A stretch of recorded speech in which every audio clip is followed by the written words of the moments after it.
Welcome to Buddha at the Gas Pump. My name is Rick Archer, and my guest today is Roger Housden.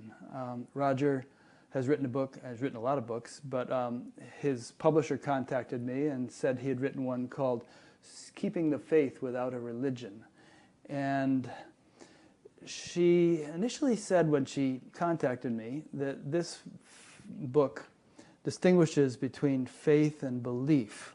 And people who say talks about people who say they're spiritual but not religious, which is a common term these days. And I thought, wait a minute, to my mind, faith and belief are kind of in the same bucket, and experience contrasts with those. So why isn't he contrasting faith and belief with experience as opposed to contrasting faith with belief? And she said, well, you can ask him that when you interview him. So that's what I'm going to do, among many other things. And Roger, it will interest you to know that while reading your book, I've been interspersing it with reading one of Sam Harris's books and listening to a lot of his recordings, and it's a very interesting juxtaposition. But let's hear a little bit about you, your background, and how you came to write this book. Well, first, Rick, thanks for us spending some time together. I always love conversations like this. Me too. How did I come to write this book? Well, I suppose really the last sort of 40 years of my life, have conspired to come together into this book. It's really a question that has been with me pretty much all my life, because I've not been someone who's been thoroughly and totally immersed in any one tradition. I've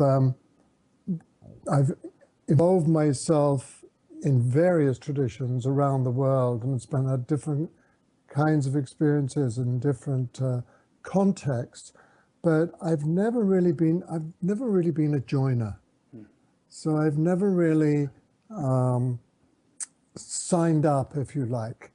For me, it's always been more of an individual inquiry, assisted by various, individuals in different traditions and with no tradition. So the first book I wrote was in 1990, I think, 1990, and it was called Fire in the Heart: Everyday Life as Spiritual Practice. Mm-hmm. And at that time, that was the very first book I wrote, and it was, for me, an attempt to organize my own thinking and clarify for myself where I felt I was in the world and where I felt I was in myself as a human being. And so it's called Everyday Life as Spiritual Practice because really for me at that time, 1990, it was our everyday given circumstances that seemed to me the best grist for my mill. Mm-hmm. Rather than spending months in meditation or retreat or what have you, the circumstances and situations that I was given every day by life seemed to me a wonderful mirror if I was both willing and courageous enough to look. Had you ever spent months in meditation and retreat? No, not months. I mean, I spent... weeks or... Yeah, days. Of course. Yes, yeah. I spent quite a lot of time. Pilgrimage, for me has always been, that is travel, mm-hmm. has always been, for me, a significant part of my journey. The external journey in some way mirroring the internal journey. So those travels took me to various weird and wonderful places, and through various weird and wonderful experiences, both solitary ones and ones in groups. So, retreats, yes. I mean, I've spent time on my own in the middle of the Sahara. I've spent time in the monasteries of Mount Athos in Greece, which you may know of. Sure. Though many people won't. And of course, a lot of time in India. And I wrote a book on India actually later. Did you live in some ashrams or study with some specific teachers over there? Yeah, I did. I mean, well, I was one of the first people to meet Punja, that is H.W.L. Punja, known as Papaji.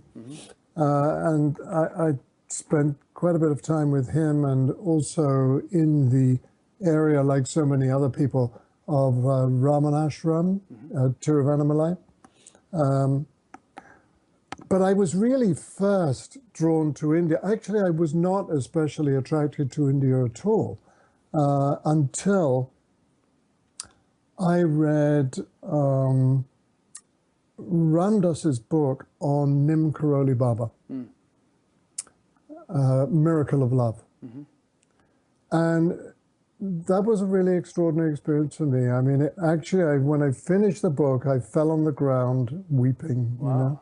I should read it. And well, it may not be the same for you, you know, but I actually really felt the presence of that man in the room. And actually, I felt that he was pushing my head to the floor, you know. And I actually felt deeply grateful to Ramdas for writing that book and for introducing me to Nim Karoli Baba. And although it had no particular interest in going to India before that time, my interest and my involvement before then in England was with the Gurdjieff movement and the Gurdjieff world. Sure. And that book, however, got me on a plane, and I just wanted to go to his ashram, Nim Karoli Baba's ashram. He wasn't alive anymore. This was 1984-5.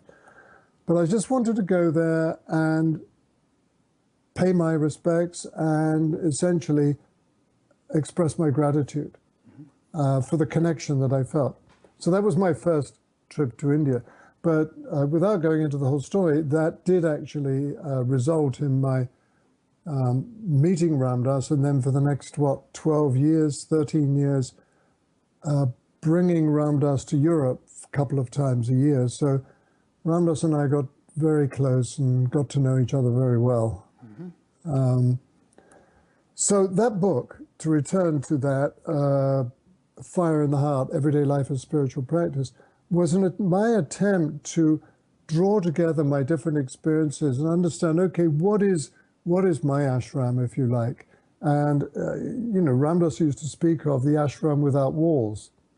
And that's exactly the ashram I felt I belonged to, where there were individuals around the world in affinity and yet not necessarily in the same geographical place.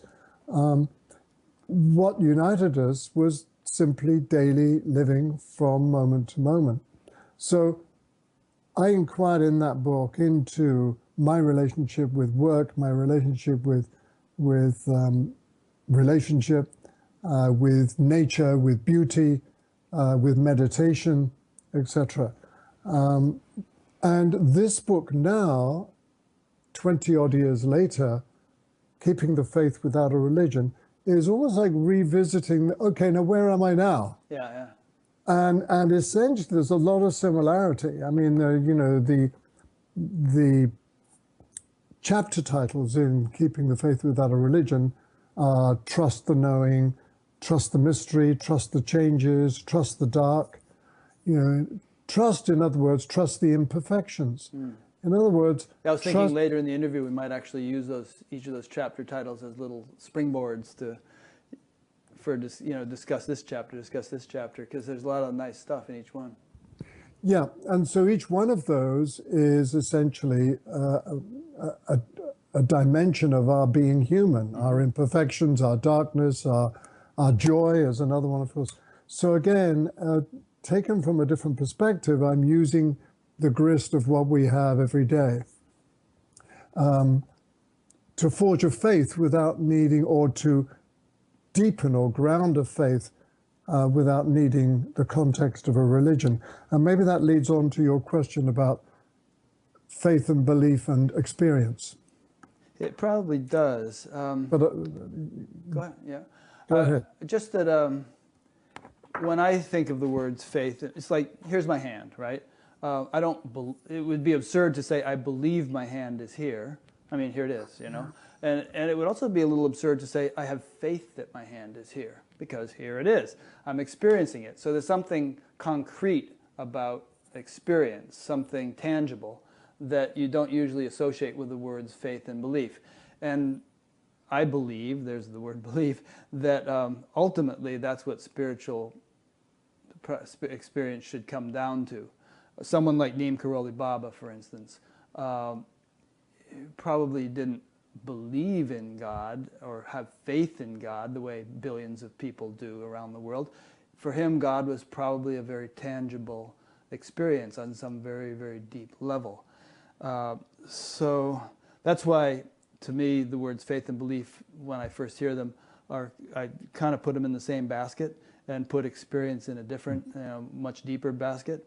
But I understood as I read your book that you were defining belief as something that's more in the head. I believe this because this book said it or this teacher said it or so on. Whereas faith is a little bit more in the heart, something more intuitive, something actually more experiential. Was that a fair assessment?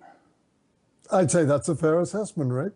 Okay. So the word belief comes from the Latin opinor, which is opinor opinare, which is the root of our word opinion. Mm-hmm. So belief has to do with concept. It has to do with the opinions that we have about anything or everything.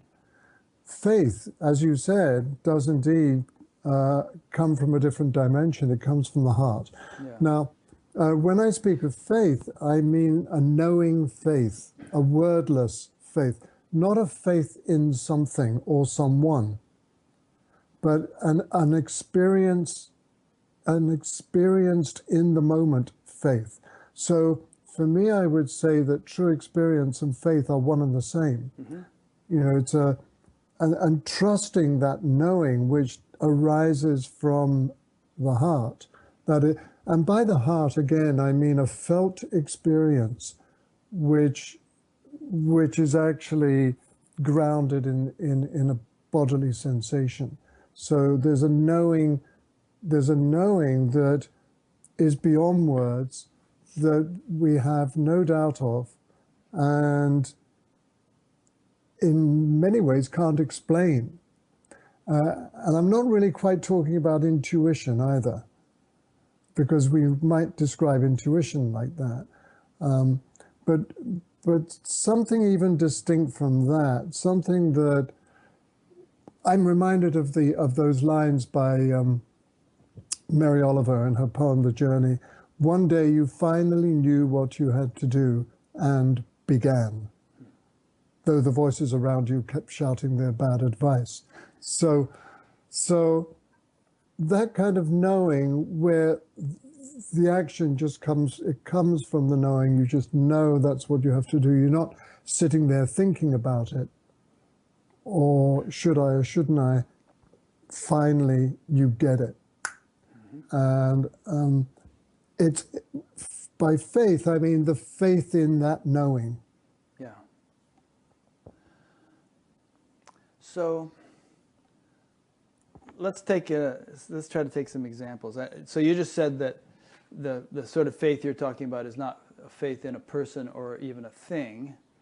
And speaking of things, for instance, I don't know, black holes. I have faith that black holes exist and I believe they exist because, scientists whom I trust, even though I've never met them, have figured out they exist. They've all sort of scrutinized each other's research, and there's pretty much universal agreement that black holes exist. Now, then you take something like God, or angels, or some sort of more mystical or spiritual reality, and you leave the scientists behind because they don't feel that their instrumentation is capable of approaching it.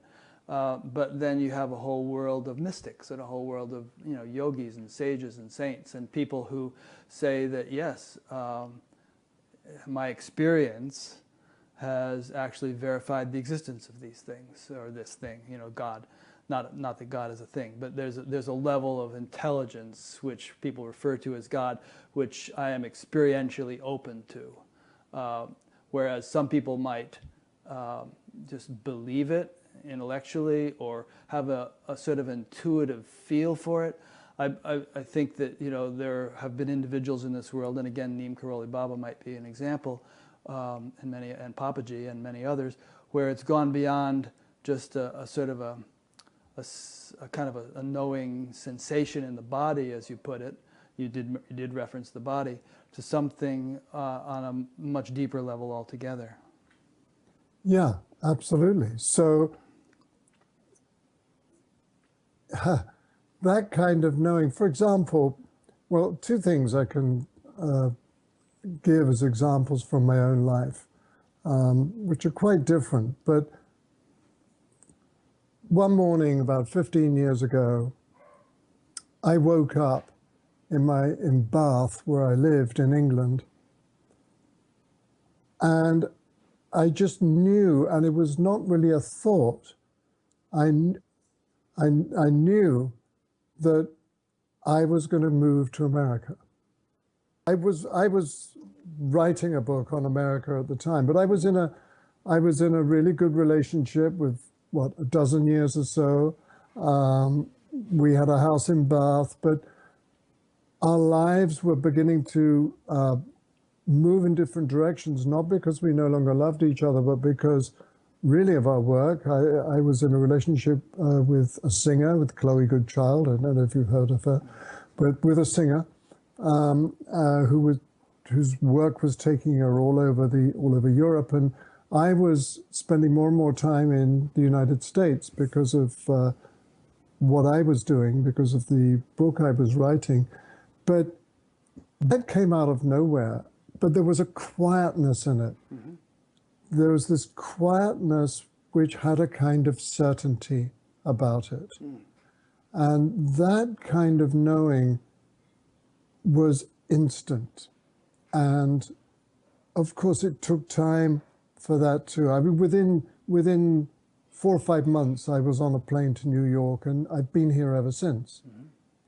So there's that kind of expression of that knowing. But then the deeper levels that you're speaking of, for example, when I was in India in the mid-90s, I was in Tiruvannamalai, and I was in the cave that Ramana Maharshi spent many years in.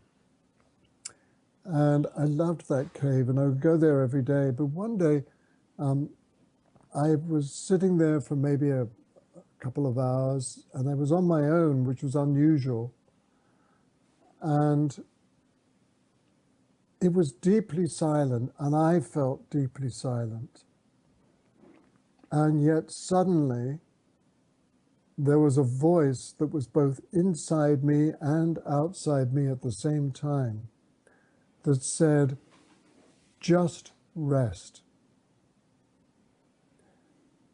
Now, I thought I was already resting, but the moment that that voice said, "Just rest," I was aware that there was a ripple in my consciousness the whole time. There was this subtle observer that was aware of my being there. And in that moment of the voice saying, "Just rest," that ripple disappeared. And it was as if the mountain moved through me. And there was awareness, aliveness, but there was no one aware being alive. There was no one being aware. There was simply this awareness in which there was everything connected, of which I was a part, and yet it wasn't the I that I normally take myself to be. Mm-hmm. So that's a knowing. There's a knowing there, but not a personal knowing. Right. And that again is the kind of that's a, if you like, a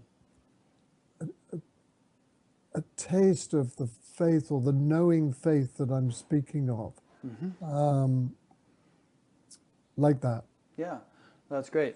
Yeah, I think you know that first or second verse in the Yoga Sutras, Yoga Chitta Vritti Nirodha. Yoga is the cessation of the fluctuations of the mind. Right. And there's, for everybody, there's always a buzz going on. You know, there's always this sort of undercurrent of fluctuation. Sometimes it's really cacophonous, sometimes it's less so. But even in our quietest moments, sitting in a cave, it's there. And in fact, you might notice it more in those quiet moments because all the external noise has subsided. Right. All right. Yeah. And you know, then you found you kind of shifted down a notch. You know, kind of reminds me of electrons. You know, being in a certain level of excitation and then shifting down to a different orbit. Right. Right. And I'm going to turn this into a question, but I think what you're onto here is that the degree of excitation has an influence on our spiritual cognitive ability, if you will, you know, and that somebody like, again, quoting somebody like Neem Karoli Baba or Papaji or somebody like that, has established themselves consciously at a level beyond mental excitation. It's not that they don't have a mind and the mind doesn't get active when they're speaking or talking or thinking or something, but they're able to function from a state that's prior to those excitations. And therefore they have available to them a sort of knowingness that, exactly. Yeah, that most of us might acquire in glimpses, you know, little insight here, little insight there. That becomes their modus operandi. Absolutely. Yeah. Absolutely, yeah. And, you know, as you know, I'm sure, that if you're open to that and you happen to be in the presence of someone like that, you catch that. Big time. Yeah, and so, I mean, that has happened. That's happened for me, as has for you, I'm sure, many times. But that too, it's a grace. It's a deepening process. That the more that, how can I say, the more that imprints itself in one's being, the more available one becomes to that knowingness beyond a ripple. Yep. And the more stabilized and integrated it can become. Stabilized is what I mean. Yeah, exactly. Yeah. Yeah. Because I mean, practically everybody, you know, I mean, you know, what's that survey? The Gallup has done surveys of people who have had, you know, it seems like most of the population has had some sort of spiritual experience, some sort of intuitive insight of the nature that you just described. You know, I'm moving to the U.S. Everybody has glimpses. And so perhaps everyone can relate to this discussion as, you know, in terms of their own experience, knowing that such a thing exists. But what about the possibility of having it be one's all-time reality rather than just an occasional glimpse? Well, what about it? Absolutely. Yeah, I mean, that's the name of the game as far as I'm concerned. Yeah. You know, and I think that's to do with one's attraction to that. The more one becomes magnetized to that or attracted to that, the more I think it gradually descends or takes hold. And so the more one is able to put oneself in situations where you're available to it or it's available to you, the more that will increase. So all of that is what I mean by that's the knowing we're speaking of. Yeah, oh, great.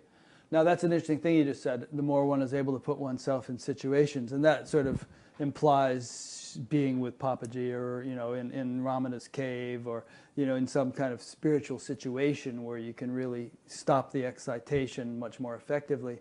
But then you had written a book called Everyday Life, being the grist for the mill of, you know, what was the title of that book?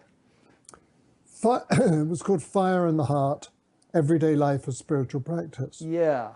So, and that's, I know where you're going. Yeah. And that's exactly what this is. And is it necessary to always go and sit in the vicinity of someone who lives in that knowing? Well, it's very helpful. Yeah. Let's be clear. Well, certainly it has been for me, extremely helpful. But the main help, I think, for me in that, in being with someone like that, is that it creates a frequency or an accessibility that I know that if I'm quick enough to catch the possibility in the moment, that I can bring that into whatever moment I happen to be in. So, for example, right now, sitting here with you, here we are, you and I, and we can be completely immersed in the conversation, the words going backwards and forwards, and or at the same time, we can fall, or I can fall back. It's the only way I can really describe it. Fall back or open out to the field within which all this is happening. And it's all going on at the same time. So here we are playing with words, and here we are being the being. And for many people, go ahead. Sorry, but it's a moment by moment choice of awareness or willingness to notice that opportunity. And some events in life actually make it more easy. And those events very often are the more difficult ones. For example, big changes in our life or deep suffering. They can crack us open because they're cracking our habitual or normal way of being in the world and opening the door to the possibility of feeling that or becoming aware of that greater field of awareness. Yeah. So because we're human, we do get the opportunities frequently in our lives through change, through a sudden awareness of our imperfections. We've only got to be in relationship with someone to become aware of our imperfections. And so, you know, that is, again, a mirror, an opportunity. If that frequency is alive enough in us, and that we actually are attracted to it enough, we know that that's where we're going to want to go, if we can. And speaking for myself, sometimes I don't, and sometimes I can't. I'm not there, right? But at other times I am, but my intention is there. Yeah. And so with my intention there, gradually, I trust that, you know, the more and more I can reside in that rest that the voice spoke to me of in Ramana's cave. Because actually, I think the word rest is fundamental. Come to me, you who are, what is it? You who are burdened and heavy laden, and I shall give you rest. There's, yeah. There's a bunch of things in what you said. What comes to mind in terms of the overall concept, the overall package of what you just said, is that, well, first of all, this being in the field, or as the field, as you put it, I don't see it so much as a moment-to-moment choice as a sort of a degree of development that one has naturally or does not. So in other words, in any given moment, you can't necessarily ramp up your field to the point where, you know, Papaji's field was or something. But you can culture it over time, and that culturing and becomes more and more stable and integrated, so that it's less and less likely to be shakeable or overshadowed by anything. But I think, you know, anybody, regardless of how high a being they are, still has their challenges. I mean, you know, Christ had his moment on the cross there where, you know, according to the account, seems to have lost it for a bit, and then then regained it. So it's very nuanced, isn't it? It is. Because when we speak, or when I speak of the word choice, I'm not speaking of the personal will. Yeah. So it's not, oh, I've got a choice here. I know I can go into the field of awareness. Well, no, it's not. It's something about resting back. This is all so difficult to put into words, but something about resting back, but almost as a knowing that that is already available. Not that it's not something you're trying to create. Yeah, I know what you mean. It is hard to put into words. It's already available, and it is that resting back that is available to us, in that. And as I said before, there are moments, or there are situations, sometimes, and often crisis situations, that can put us into that, or open the door to that, and suddenly there we are. Sometimes when people, I've not had a car accident, but people who've had car accidents have told me, how everything suddenly slows, and they're in this deep awareness of, and they're not afraid, and even though they can see themselves careening towards, the edge of a cliff or another car, we know that, and there's suddenly another dimension of awareness or being is simply there. Yeah. I experienced that in a very different way, actually, in Iran about 3 years ago. I wrote a book on Iran 4 years ago called Saved by Beauty. And I went to Iran because I wanted to give a human face to the culture that was being called the axis of evil. And all my life, Iran, from my early 20s, from being involved in the Gurdjieff work and Sufi groups in London, Iran had always represented for me a culture which drew together heaven and earth, drew together, embraced as one the sensual, sensuous experience of being human and the deep divine. And I felt that, rightly or wrongly, through the poetry of Rumi and Hafez. This is 40 years ago. Through the poetry of Rumi and Hafez, through the music, which I loved. While everybody was listening to Dylan and the Beatles, I was listening to the music of Iran, mostly Iran, of the Middle East. So I had this whole notion. Our word paradise comes from the Persian originally. It means an enclosed garden. And again, the whole notion of a garden in Iran, traditionally, and they still have them in Shiraz, they've been there for hundreds of years, where it's an idea of perfection on earth, the closest thing. So anyway, that was my whole idea of Iran. So I wanted to give a human face to this culture, and also to see if my fantasies were real.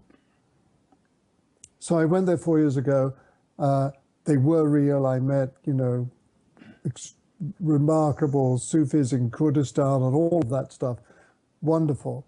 And I was leaving. I was taken by the intelligence services. As I left the airport, I was going to leave the airport. They took me back to Tehran and they interrogated me for 3 days, being convinced that I was a spy. And they'd hacked into my email address. They listened to every phone call. So they had the whole skinny on me.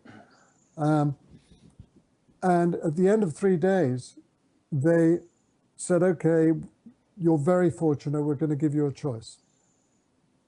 You can spend 5 years in a Vien prison, or you can work for us. Well, that wasn't a difficult choice for me. So I said, I'd be delighted to work for you.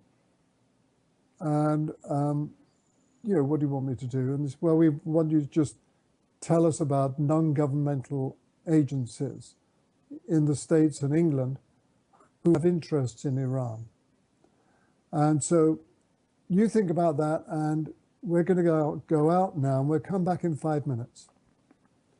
So an hour and a half later, they still hadn't come back. And in that hour and a half, actually, they gave me a great gift. Because I could feel the whole story of my life as I knew it falling away. Roger, the writer, living in San Francisco, you know, he's done this, done that, he's got all his friends, family, all of that story of who I considered myself to be, I could see was provisional. That at any moment, that story could change. It could turn into Roger in a Vien prison, wrongfully convicted for 5 years. It could turn into anything. And I saw that there would always be a story until I died. Whatever it was, it would be a story. And I saw in that moment that the story was not who I was. But, you know, again, we read this in books all the time. But there was this visceral experience of aliveness, of a condition of being that was completely independent of that story, and that it actually didn't matter which way the story went, because that aliveness will continue to be. And in that moment, I felt a deep sense of freedom, even though I was locked in a room in Tehran. So what happened when they finally came back in the room? And so it's not that I didn't want to leave Iran. Of course I did. It's not that I didn't care or didn't have preferences, but I was curious. Now it was interesting to know which way the story was going to go. Okay. So they did eventually come back to the room, and I'm sitting here talking to you. So clearly, you know, I did eventually get on a plane. They put me on a plane with the agreement that, you know, I would be working for them. And they took photographs of me with the head of security. And they said, you know, if you go back on your word, then we're going to cause trouble for you with the CIA. So I went back to America. Actually, I went to India very briefly, and then I realized I had to get back to America and clear my name. So through various contacts, I was set up in Washington, D.C. immediately with an FBI agent. And I was told to sit in a hotel room in D.C. and wait for this guy to come and knock on the door.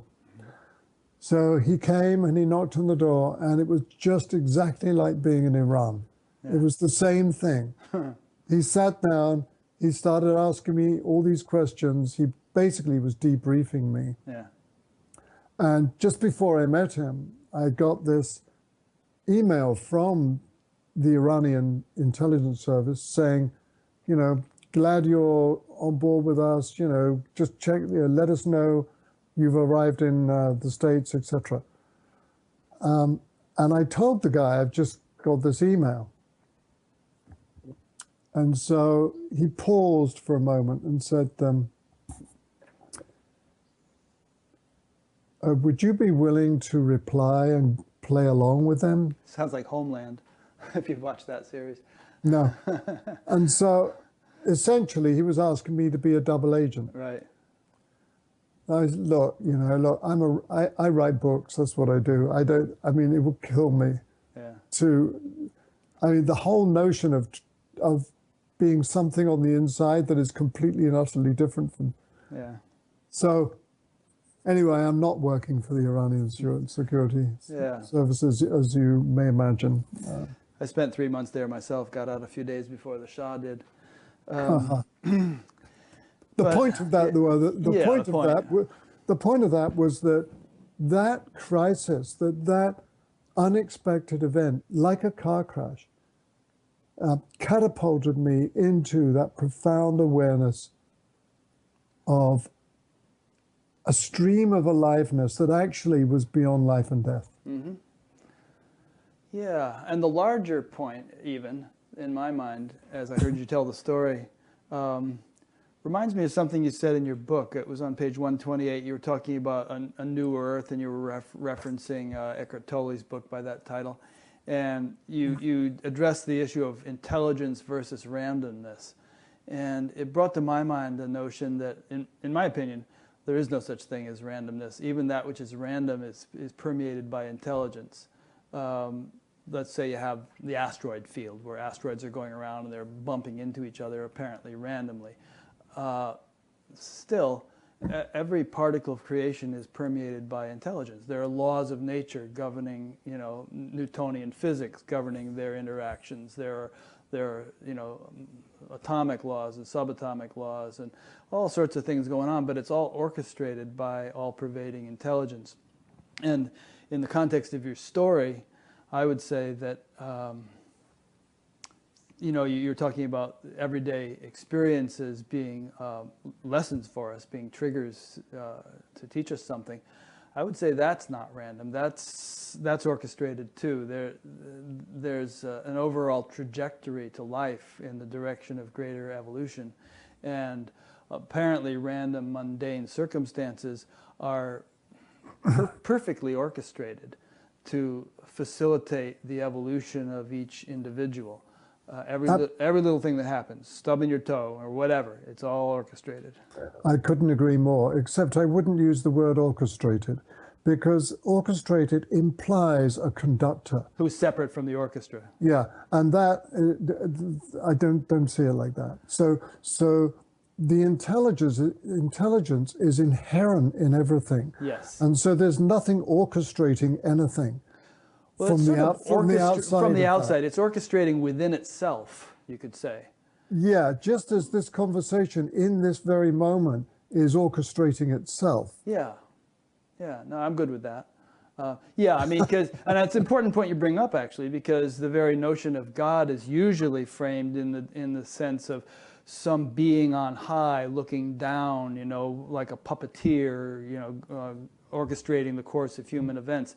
And I don't mean it that way. No, I'm sure you don't. But it's just a natural consequence of our language, because our language is constructed in a subject-object linear way. And so it's natural for our minds to think in a subject-object linear fashion, even when we're attempting to, articulate or describe things that are obviously beyond that paradigm of object-subject. Yeah. So I guess to try to parse it out more delicately, I would say, every iota of creation, from the smallest to the largest, is, well, here, let's put it another way. God is in everything and everything is within God.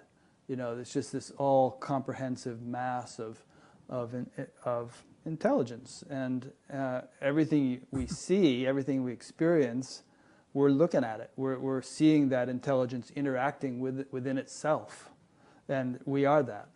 Mm-hmm. Muktananda always used to say, "God dwells within you as you." Mm-hmm. Mm-hmm. Yeah.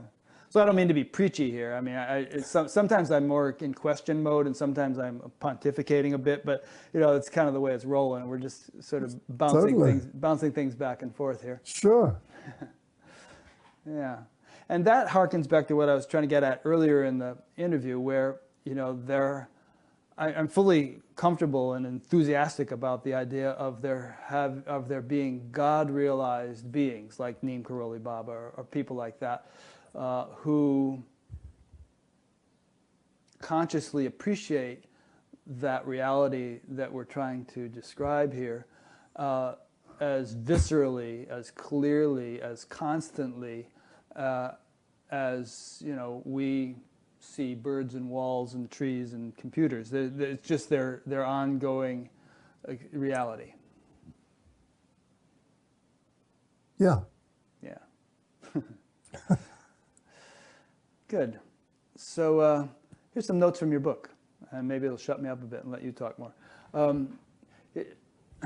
You talked toward the beginning, I think, of individualism versus individuation. And you described individualism as my happiness regardless of yours, and individuation as a maturing authenticity that enables you to feel not separate from, but intimately connected to others and the collective good.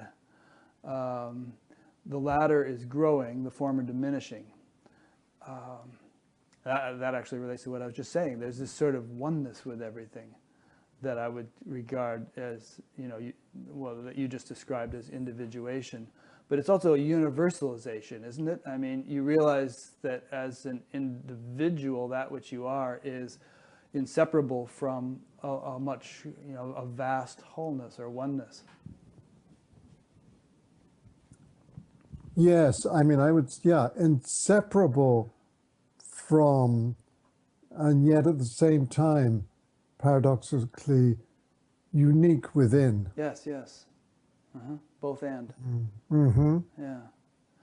Do you see political implications to what I just said? Individualism versus individuation. It seems like in this country, one political party would be better described by my happiness, regardless of yours, whereas the other is a maturing authenticity that enables you to, feel connected to all and dedicated to the common good. Right, and those two paradigms have been, competing with each other for the last couple of hundred years, not just in America, but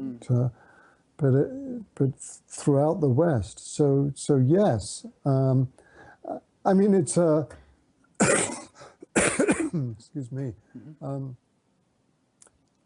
I mean it's a little too easy to make it black and white like that. Yeah. But maybe underneath your question is do we think that there is some evolutionary movement towards this greater wholeness, and away from the atomization or fragmentation of both society and of the individual? So is the individual and indeed society gradually moving towards a process of deeper integration through history? And, when it comes to questions like that, Rick, quite honestly, for me, I can only go, truly, I can have an opinion, and here we are, but my opinions are not really worth a great deal. They're opinions. So I can only really just bow to that and say, I honestly don't know. Yeah. Maybe it becomes wishful thinking. Yeah. And there's a lot of that. And, there's a lot, there are so many ways in which we could see this world is moving towards disaster. And there are so many ways in which we can see this world is moving towards this deeper, greater integration without the necessity for disaster to encourage it necessarily. So there are many voices. Eckhart Tolle is one of them, New World, which voices who say, that we really are moving towards this new world, really, which is going to require a deeper state of consciousness and awareness. I don't know. I don't know. Yeah. I hope we are. Well, hoping. We seem to be. Yeah, T.S. Eliot, hope would be hope for the wrong thing. What did he mean by that? He means that on the other side of hope is despair. And between hope and despair is a narrow gate. And that narrow gate is the eye of the needle. Huh. And so you bolster your life with hope in the same way that you may may weigh your life down with despair.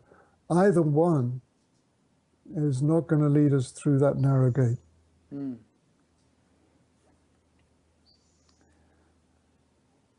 So my personal preference is absolute wonder and fascination, curiosity with what's going to happen next, and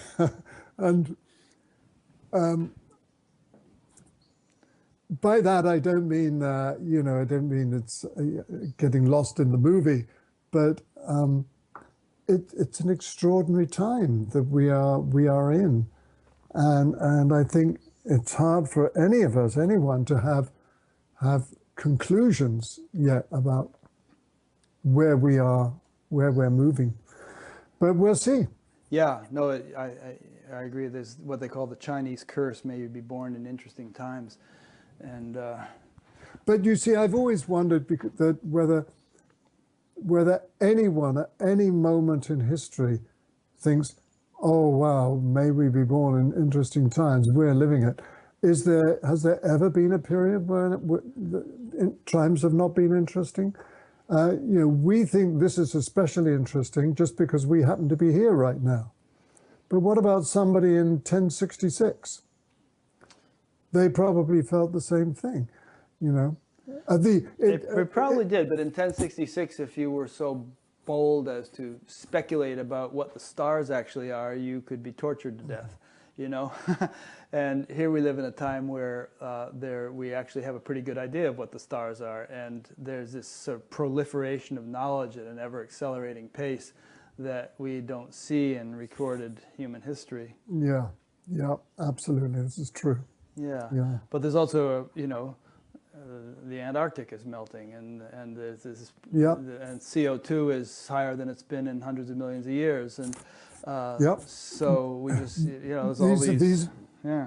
Yeah, we are in a unique situation, it seems. Yeah. Seems like there's a quickening, there's an acceleration on all fronts. Yeah. And then the technocrats would say, yes, but we have the potential solutions. Yeah, and those solutions, but the technocrats also say, oh boy, the ice is melting, we can explore for oil more, exactly. Places we haven't been able to before. Exactly, how wonderful, the ice is melting, we've got all these extra resources suddenly. Yeah. I was just listening to a recording this morning I think it was, I forget the show, but the guy was reminding us of the Native American thing of thinking in terms of 7 generations.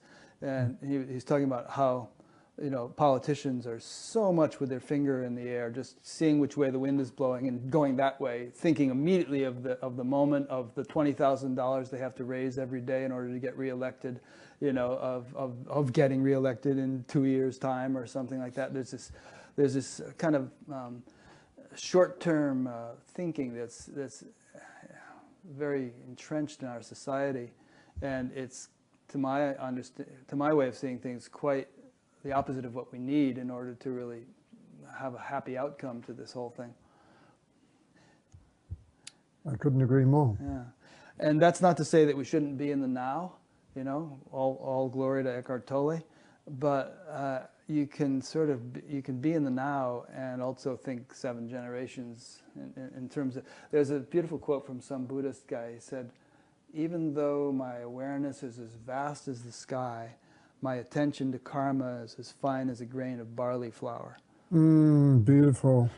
Yeah, absolutely. Again, it's both and, isn't it? Yeah. We're only ever here where we are, and we do have this wonderful capacity to look forward to possible outcomes in 7 generations. Mm-hmm. We actually, and that awareness can affect our decisions and actions in the now. Exactly. Mm-hmm. So yes, absolutely, both. Yeah. Well, yeah, it's one word, karma. There's another thing that I picked out from your book here, which relates back to that thing I was trying to say a little while ago about, being one with God, knowing yourself to be that experientially, not just a belief. It was this fellow, Al-Halaj. He said, "I am the truth. There is nothing wrapped in my turban but God." And he insisted on saying that as they dismembered him, I guess on the town square or something. But his experiential conviction, it must have been experiential. You can't hold on to a belief while you're having your arms and legs cut off. Right. His experiential belief or his experiential conviction was so deep that he maintained that till his dying breath. Yeah. He was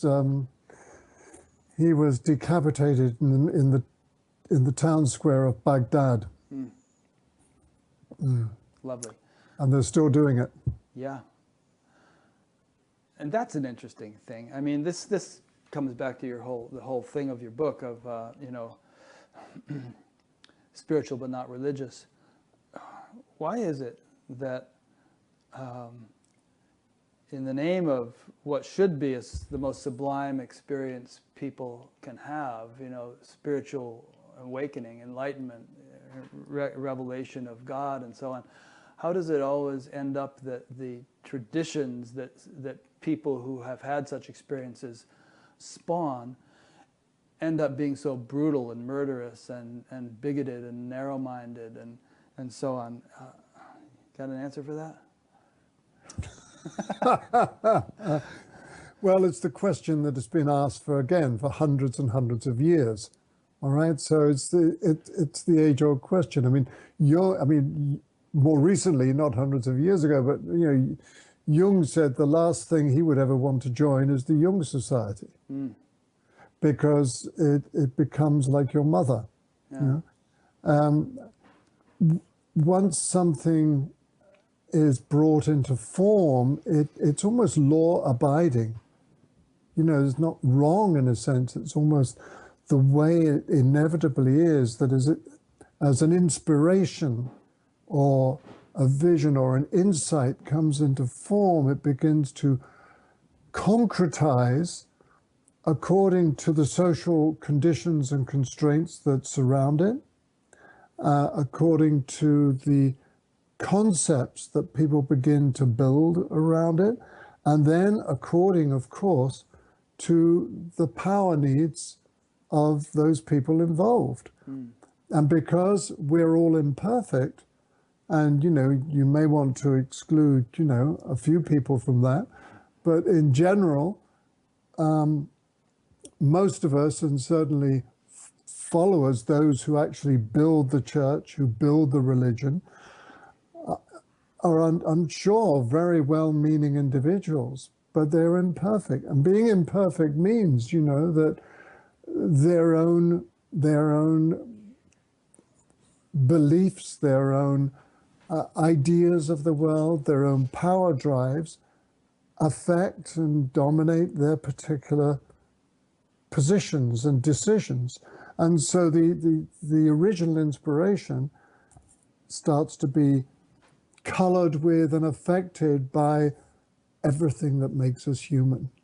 And so any tradition, it's not just religion, but anything, a political party, a non-governmental organization, you'll see dysfunction in any organization.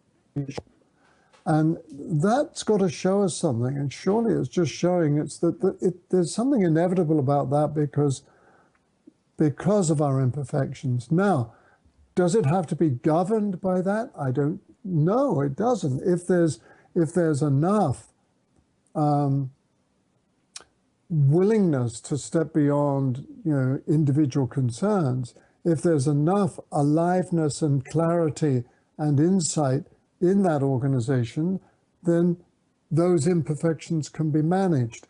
And it's been hasn't it been sort of this constant to and fro over generations, in any of these traditions, And then the whole question of money,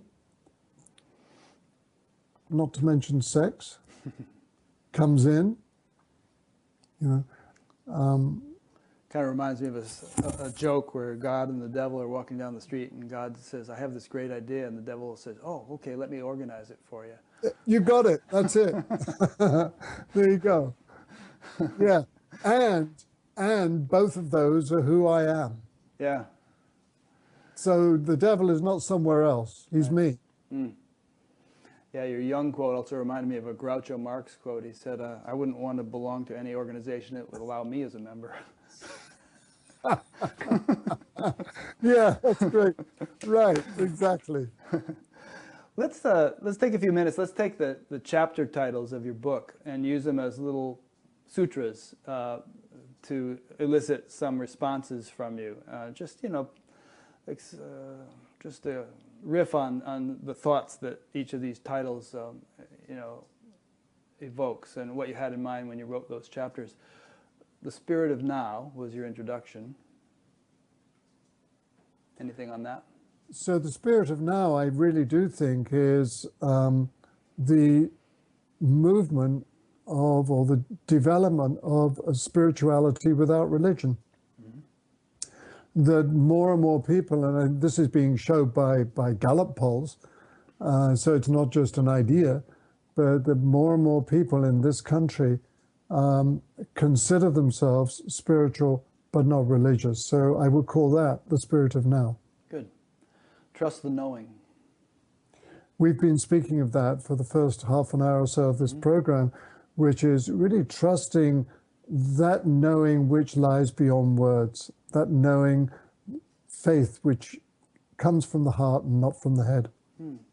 And the word trust actually is the first word of every one of these chapters, and it's sort of like, I like the way you use the word, but it kind of brings to my mind that, you know, you can distrust it, but you have to learn to sort of trust it.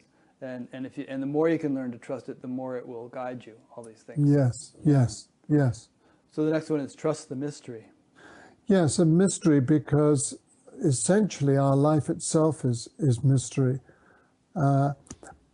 Life in the grand sense, but also our individual life is mystery.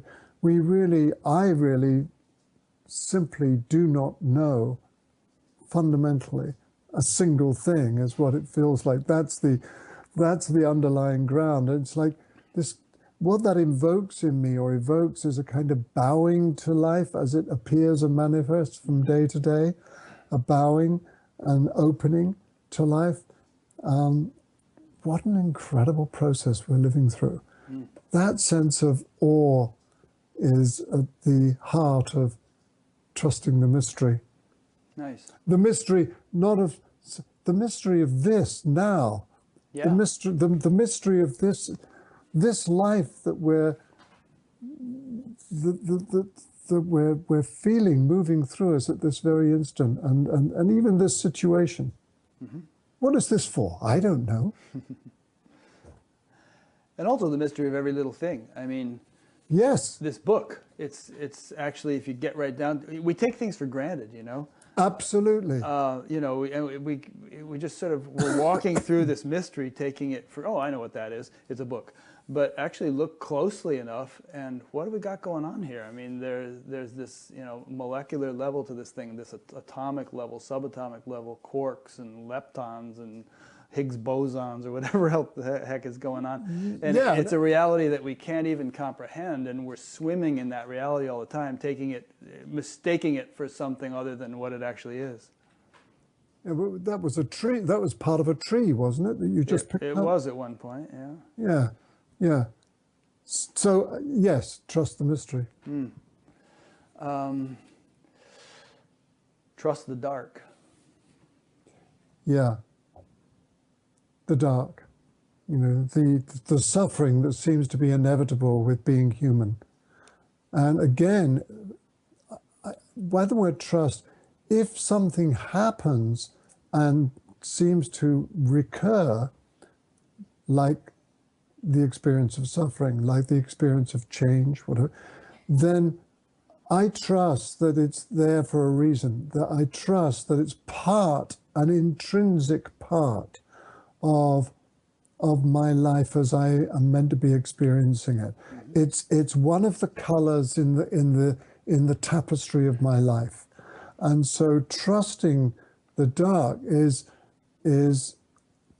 the allowing of that experience to be part of my life without pushing it away, or indeed without losing myself in it to the degree that I lose sight of everything else. But underlying whatever is happening, trusting the fact that this is part of a process that I do not know the outcome of. Again, we're back to mystery. I don't know in any one moment necessarily what this means, if it means anything. I don't know what this is for, but that I trust that it is an intrinsic part of my life experience, and so needs to be embraced, acknowledged, and allowed. Yeah, a lot of times when people hear that phrase, things happen for a reason, they think in terms of a reason that can be sort of, you know, exactly, clearly explained, or a human reason. Oh, this must be happening because 3 years from now, that's gonna happen, or something like that. But it goes far beyond human intellect. No, it goes to what we were speaking about earlier, which is the intelligence that permeates and pervades every single living thing here and everywhere in the universe, and that everything is part of that infinite web of life.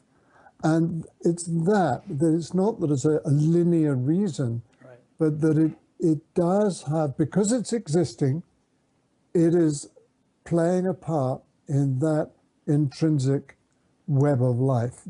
That's what I mean. And if we experience suffering, which we do, that surely, like everything else, like joy, is part of it.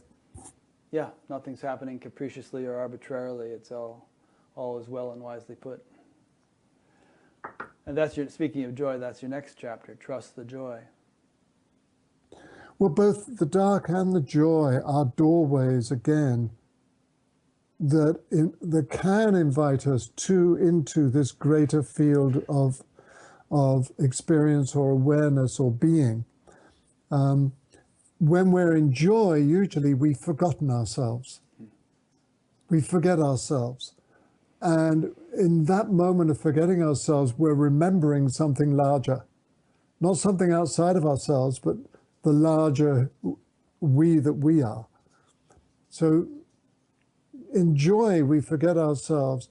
And in suffering or in the dark, we also have the potential to fall through to that larger sense of remembering that we are not just this suffering that is happening at this moment. Right. That we are larger, more than that. Yeah. So both the doorways. The next one is Trust the Changes. Yeah, which I'd mentioned already, and change happens. That's inevitable, and the more we fight that, just as the more we fight the dark, but the more we fight changes, the more difficult we're going to find our life to be, because it's intrinsic to our life. If it's intrinsic to life, then surely we're being asked by life to flow with it. You know, pour yourself like a fountain, Rilke said. One moment your life is a stone in you, and the next a star. Rilke. Nice. The next one is Trust the Imperfection. Yeah, well, I think everybody knows about that. But there's this, again, and I love using poetry they're like pith teachings, these few lines, from poems. That's the value of a poem, that it gets to the heart of a question very quickly with a few words.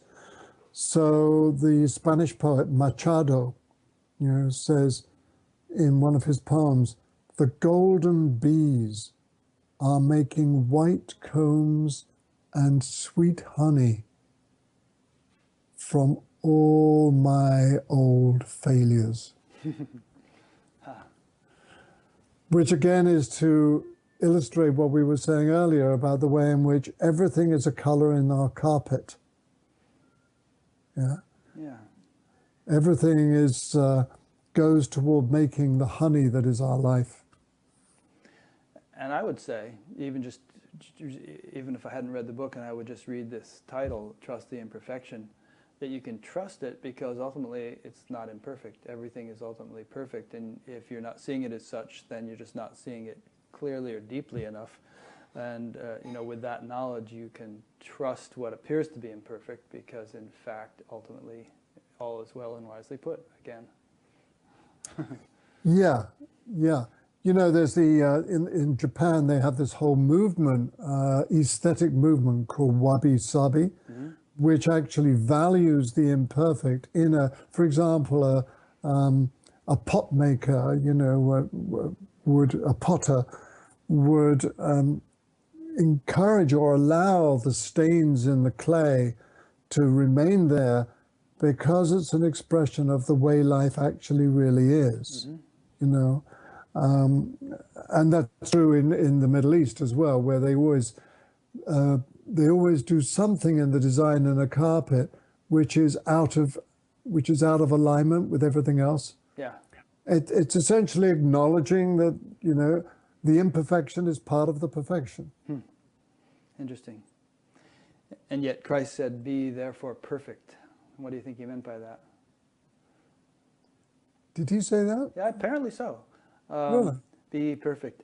To me, it just means, you know, bring your awareness, be established in that level of you know, life, of Right. God, which is, I mean, the whole thing is perfect, but be consciously aware of that perfect intelligence which infuses everything, which permeates everything. And you know, you as an individual are always going to have your imperfections, but if you apprehend the divine intelligence that permeates your individuality as well as everything else, then you see the perfection in everything.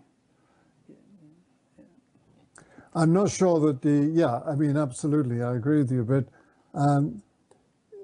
in Christianity, there's the whole dualism of pure and impure. Yeah. And not only Christianity, of course, but almost any tradition. And what interests me is, well, really what you've just said is how both the pure and the impure can be understood as part of the whole picture of who we are, which of course is Tantra. Right. Yeah, they're both part of the whole picture. It's not like one's good, one's bad. It's like both are part of a larger wholeness which subsumes or incorporates them both. And, you know, it's also acknowledging the reality of our humanity, which is all of it and both of it, you know. However much the Cathars wanted to be pure and perfect, you know, they called themselves the perfect. We're not. Right. We're simply not, you know. And the Cathars were, or at least the perfect, who were the upper echelons of the Cathars, you know, the sect, the Gnostics of the 12th, 13th century in France. They were too pure to actually touch the earth, to actually grow food and do anything like that. So, but of course somebody had to do it. Right. Right, and so they had all these people doing that and feeding them, you know. So What a setup. Yeah, what a setup. I don't think that's the way in which perfection is going to be lived or found. I mean, they still had to poop, right? Exactly. Trust the letting go. Yeah.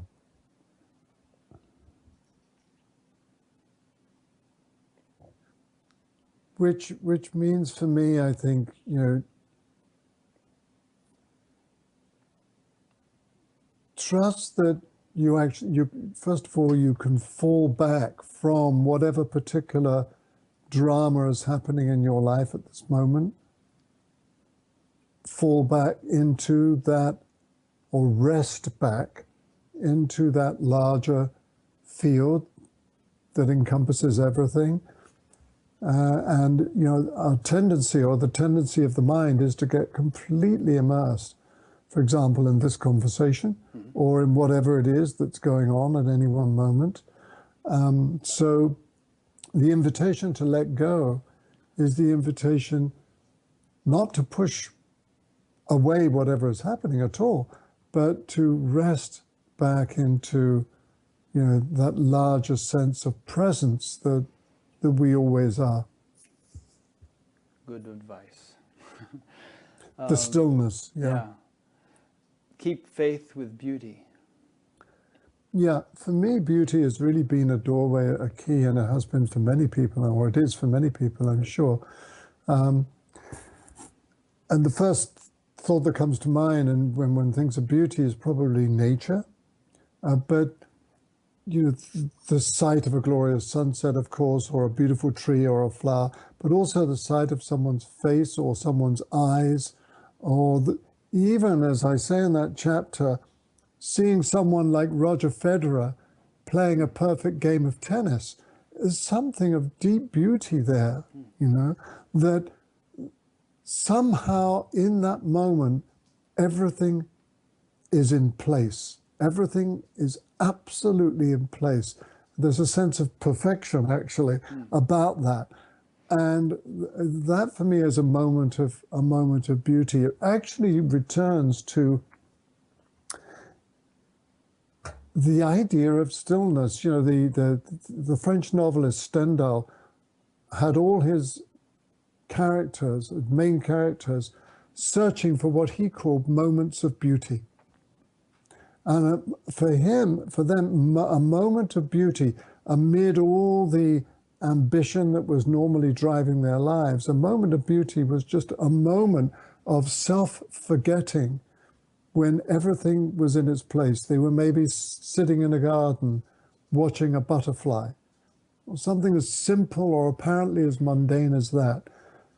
But keeping faith with the fact that the world is offering its beauty to us all the time. Nice. You know, I remember, can I just, sure, yeah. Just remember the movie American Beauty. And everybody who's seen that movie remembers one particular scene where you got these two young guys looking up at this plastic bag floating in the wind. Did you see that movie? I did, yeah. Do you remember that? Well, it was years ago, but I remembered it because you talked about it in your book. But I remembered it when you mentioned it. Yeah, the plastic bag floating in the air and these two young guys looking up and going, "Wow, how wonderful, how beautiful!" Yeah. You know. Kind of sounds like somebody on LSD. Oh man. Yeah. Whoa! Look at this rock, man. Yeah, right. Yeah, but well, yeah. Keep faith with kindness and love. I'm not sure there's too much more to say about that, is there? We've kind of gotten into it. You know, yeah. Well, other than that, I mean, kindness, you know, is actually a beautiful or deep expression of love. I mean, it's, and yet it's so simple. How simple. How can we be kind today? Yeah. Well, something I'm inclined to say something here, which is that just that as over time, I think a greater and greater gentleness develops in us, and you know, it's not only do we love our neighbor as ourself, but we love everything as ourself. Or if you don't like to put it that way, there's just it's very difficult to inflict any sort of harm or injury on anything, you know, whether it's a bug in your house that you can't just swat it, you have to put it out, or just nature at large. There's just a reticence to desecrate it in any way because it's intrinsically divine. Yeah. Yeah, that kind of kindness. Yeah. Also kindness towards oneself. Yeah, maybe that's where it begins. And the final chapter, keep faith with the human spirit.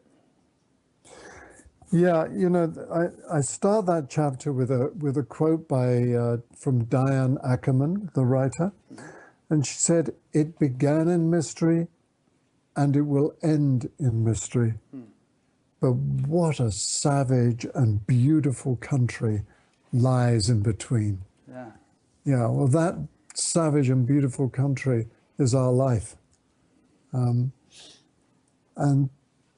so, you know, in spite of the 24-hour news cycle, in spite of all the tragedies and dramas and terrible things we hear about all the time, there is so much in this world and in this life and in our life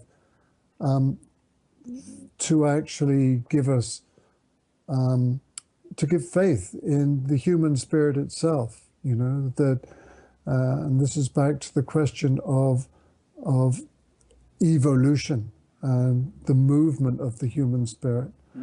And yeah, I do trust in that. Yeah. Great.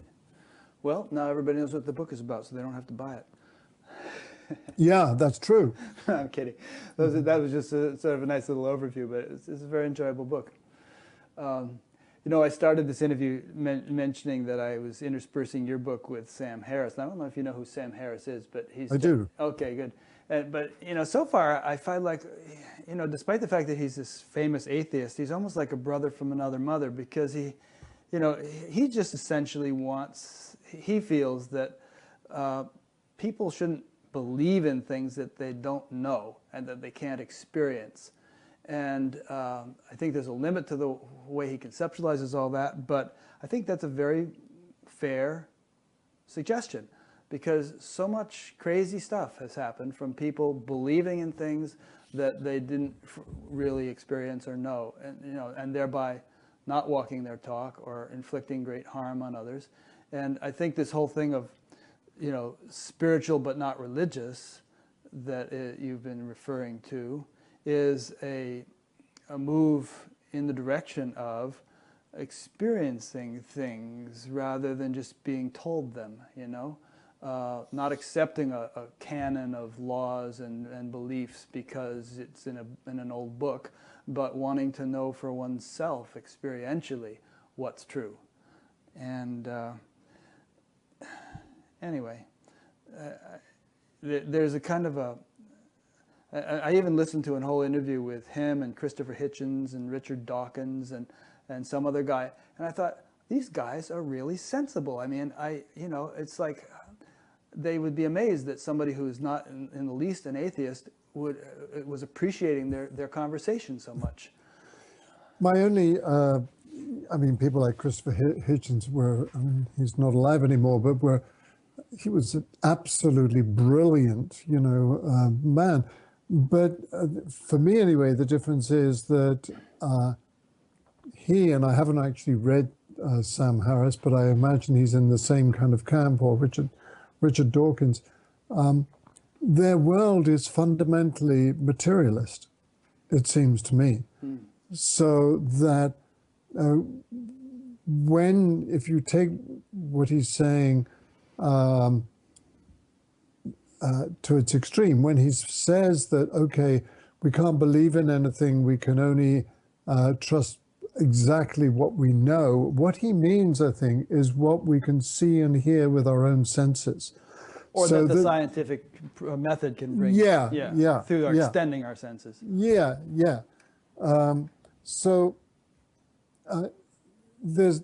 is no room really for the kind of knowing faith that I was speaking to at the beginning of our talk, which is not an experience that comes through the senses or comes through the scientific method. So that I'm proposing or suggesting, as so many other people are, that there's another organ of perception in us that is beyond our ordinary everyday sensory experience, and that is the knowing faith of the heart. And you can't convince anybody else of that. No, you have to do the experiment yourself. Yeah, so, there's no scientific method that you can apply that I'm aware of that you can replicate in someone just because, it's a process that arises from the inside is not implanted from the outside. So that's where I would differ with those, with the atheists. Yeah. That I really do trust that there is a world beyond my own ego. There is a world there is a dimension of being and knowing that is not dependent or contingent upon my conceptual sense of self. So everything they are speaking to, for me anyway, refers back to that conscious sense of self. Roger, Sam, what Sam can know or doesn't know. what Roger can know or doesn't know. So As if the universe were sort of dependent upon our ability to know in order for it to do what it does. Are you saying? Yeah, well, it's like it's like taking the personal experience of just being this conceptual entity within the head, and extrapolating that out into the world and saying, well, this is just how the world is. The world is no different to this, you know, this concrete, factual thing. The world itself is simply a material experience, a material manifestation. So for me, or for you, probably there is a domain of knowing silence that is not contingent on Roger, the personality. Right. Yeah, and that domain of knowing silence is not just mine. In fact, it isn't mine at all. Right. It is the intelligence that permeates the world, the living world. Well, that for them is, they would say, well, show me, prove it. And there, what I would say to Sam, and Sam is actually a practicing Buddhist meditator, believe it or not. No, I believe it because, yeah. He's done a lot of serious meditation. Yeah. There, what I would say is, it can be proven, and it actually can be proven by the scientific method if we regard the human nervous system as a scientific instrument. And a single cell in our body is actually more complex than the Large Hadron Collider, you know, and we have trillions of them. And put together and used properly, the nervous system is an instrument capable of providing experiential access to the ground of being, to the most fundamental reality of the universe. Maybe or maybe that may or may not be the same reality that physicists allude to when they talk about the unified field. There's a lot of controversy about that, but you know, we are that fundamental reality. Everything is. A coffee cup is, essentially, but the coffee cup doesn't have the nervous system to experience it. We do. Right. And so I would say to Sam, keep doing the experiment, man. You're already on it. There may come a time, 20 years from now, in which you are no longer an atheist because you have so deeply experienced and begun to appreciate that that ocean of intelligence that we all swim in, that you can no longer say that such a reality doesn't exist. Right. Yeah. Yeah. Well, there's another Buddhist, Stephen Batchelor, who wrote a book called Confessions of a Buddhist Atheist. Yeah. Yeah. Which, I can see how it can go that way. Yeah. But anyway, there's a certain honesty about their approach, a kind of a show me attitude. That a rigor. Yeah, it's commendable. I mean, it is. It's better in my book than a lot of the BS that's been put down by religion in terms of believing all kinds of things and punishing people severely if they don't believe them, and nobody actually experiencing those things, taking it all on some pie in the sky faith. It's interesting. Well, Stephen Batchelor, who I appreciate a lot, in his book Confessions of a Buddhist Atheist, he speaks about being several years in a Tibetan monastery, and working within that system very diligently, but then gradually realizing that he was not allowed to step outside the expected experiences that you're meant to get from a particular meditation practice. So you go to the teacher and it's okay, what's your experiences? No, that's not it. And so there are very specific expectations or preconceptions about what a particular practice is meant to do. And if you don't experience those, then not only are you not on the right path, you're almost on the edge of being a heretic. Interesting. And he really got that. And what he says in that book is he realized he was being indoctrinated. He was being indoctrinated into a particular worldview and point of view that had a very specific end in mind, and that was wanting to lead you there And if you didn't go that way, then there was something wrong. Yeah, so it really And wasn't. so he left. Yeah, well, 3 cheers for him. I mean, ultimately, I think what this whole spirituality game ultimately was meant to be is a realization of truth, and not somebody's truth, but truth as it is in and of itself. Exactly. And unfortunately it always ends up morphing into somebody's truth, by basically, as we were talking earlier, by people who aren't actually experiencing it and formulate a whole structure around the accounts of somebody else's experience. Right. Yeah. And so I think one thing that is happening in the world today, and in keeping with your whole spiritual but not religious theme, is that there's a kind of a demand for honesty and for direct experience, not taking things through an intermediary, or believing things just because some tradition says they're true, but knowing it or rejecting it based on our own direct experience.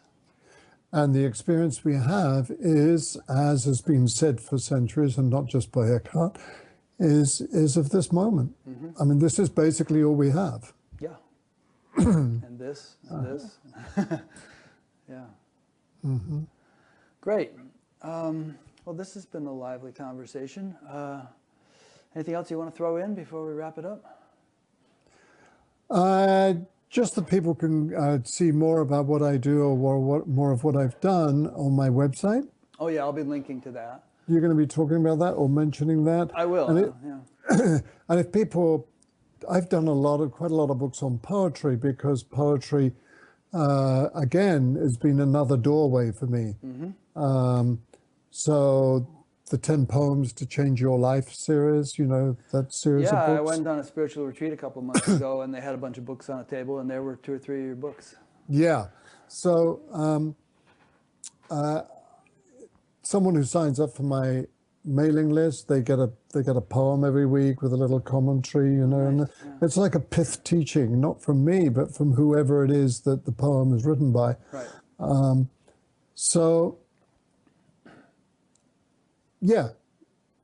Other than that, that's it, really. Good. Well, let me make some wrap-up points. First of all, thanks a lot, Roger. Really enjoyed the opportunity to speak with you like this. You've written a number of books, and I'll be listing them actually on my page, on your page on batgap.com. I'll list this one and your others, and links to the Amazon pages where people can purchase them. This is a Sounds True book. I might link to the Sounds True page where people can purchase them. Yeah. And link to your website. And there are a number of other things of a general nature there that I always like to bring to people's attention. One is that each interview has its own little discussion area in a forum. So there'll be one for Roger, and you'll see a link to that. There are several ways in which all the interviews I've done have been indexed: alphabetical, chronological, by topic, by geography. Even we're working on that one in terms of like where the teacher is located. There is a donate button, which I appreciate people clicking if they have the means and donating. There's a place to sign up to be notified by email each time a new interview is posted. You'll see that on the top menu someplace. And there's a link to an audio podcast, so you can subscribe on iTunes and just listen to this in audio, not have to sit in front of your computer. So go to batgap.com. You can also subscribe on the YouTube channel if you prefer to do that. Subscribe to the channel, and then YouTube notifies you each time a new video is posted. So thanks for listening or watching, and we'll see you next week. Next week's one is going to be a panel discussion with 4 or 5 participants about refined perception. Celestial perception, which many people are beginning to experience. And it's something which I think is interesting. I mean, the iconography and scriptures of every spiritual tradition depict halos and angels and all kinds of subtle realities. And there are people who actually experience that stuff on a daily basis. And I've collected 4 or 5 such people. We're going to have a panel discussion. So that'll be next week's show. So thanks for listening or watching. Thanks again, Roger. And great pleasure. Yeah, we'll see you next week.